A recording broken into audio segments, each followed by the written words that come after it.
everything is a lie. Yeah. And he's coming out. At the moment, he might have to pay tens of millions of dollars. Yeah.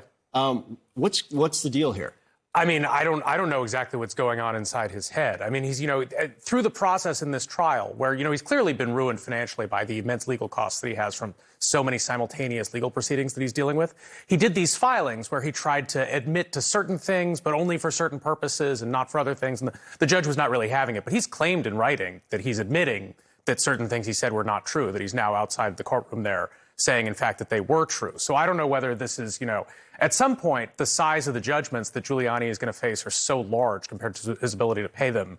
It's sort of a question of, what's another $1 million kind of thing.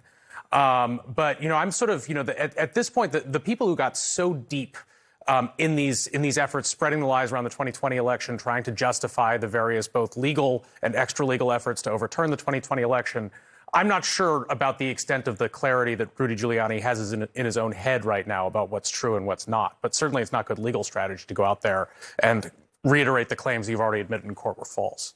Beyond the money, when Rudy Giuliani continues to lie like this, these women, Ruby Freeman and Shaye Moss, endure pain again.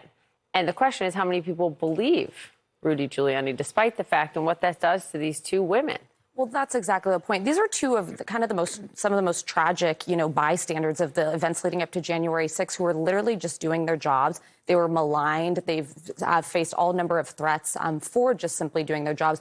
And here's the thing with Rudy is he's engaging in Trumpian-like behavior. I think he knows that there's no path to not have to pay out these settlements. So he's basically just going to fight.